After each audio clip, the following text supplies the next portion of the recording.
Улсын хурлын дарга эрхэм гишүүдээ Монгол Улсын засгийн газраас 2025 оны 11-р сарын 19-ний өдөр Улсын хурл өргөн мэдүүлсэн тогтоол нэмэлт оруулах тухай Монгол Улсын хурлын тогтоолын төслийн анхны хэлэлцүүлгийг Улсын хурлын 2025 оны 12-р сарын 5-ны өдрийн чуулганы нэгдсэн хуралдаанаар явуулж эцсийн хэлэлцүүлэгт бэлтгүүлэхээр төсвийн болон байгаль орчин хүн сэдвийн аж ахуйн байнгын хороонд шилжүүлсэн. Нэгдсэн хуралдаанаар тогтоолын төслийн анхны хэлэлцүүлгийг явуулах үед Улсын хурлын гишүүн Бээсийн Үүрийн туяа нараас гаргасан тогтоолын хэрэгж хугацааг ердийн журмаар мөрдөх буюу төслийн 5 дахь заалтыг хасах болон найруулгын шинжтэй санал гаргасныг хуралдаанд оролцсон гишүүдийн олонх дэмжээгүй болно. Байнгын ороодын хамтарсан хуралдаанаар тогтоолын төслийн эцсийн хэлэлцүүлгийг явуулах үед Улсын хурлын гишүүн Сайн зориг баруун бүс нутгийн өвөлжилтийн нөхцөл байдал, улсын нөөцөд авсан өвс тэжээлийн үнийн мэдээлэл болон цаашид албан татварын хөнгөлөлтөд нэг удаагийн зохицуулт хийхээс зайлсхийх талаар Улсын хурлын гишүүн Мэнд сайхан албан татварын хөнгөлөлтийн асуудлыг ганц удаа нөхцөл байдалтай уялдуулан урьдчилан зохицуулах. Ховд аймгийн Эрдэнэ нүрэн суманд хэрэгжихээр төлөвлөсөн усалгааны систем суурилуулах ажлын явцын талаар Улсын хурлын гишүүн Батбаяр гурил тэжээлийн үйлдвэрлэлийн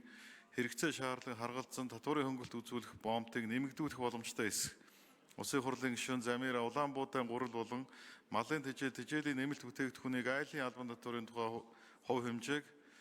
тогтоох асуудлын хэрэгж хугацааны талаар хууль санаачлагчаас асуулт асууж хариулт авсан болно.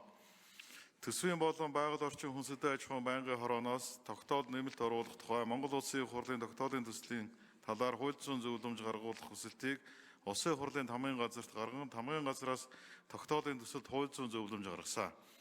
Уг зөвлөмжийг хууль зүйн байнгын хороо 2025 оны 12 дугаар сарын 9-ний өдрийн хуралдаанаараа хэлэлцсэн санал дүгнэлтэд холбогдох төсвийн болон байгаль орчин хүн сэдвийн аж ахуйн байнгын хороонд хүргүүлсэнийг хамтарсан хуралдаанд танилцуулсан. Хууль зүйн байнгын хорооны санал дүгнэлт болон Монгол Улсын хурлын чуулганы хуралдааны дэгийн тухай хуулийн 42 дугаар зүйлийн 42-ийн 2 заасныг үндэслэн тогтоолын төслийн 5 дахь заалтыг хасах зарчмын зөрүүтэй саналаар санал хураалт явуулахад хуралдаанд оролцсон гишүүдийн олонх тэмцсэн.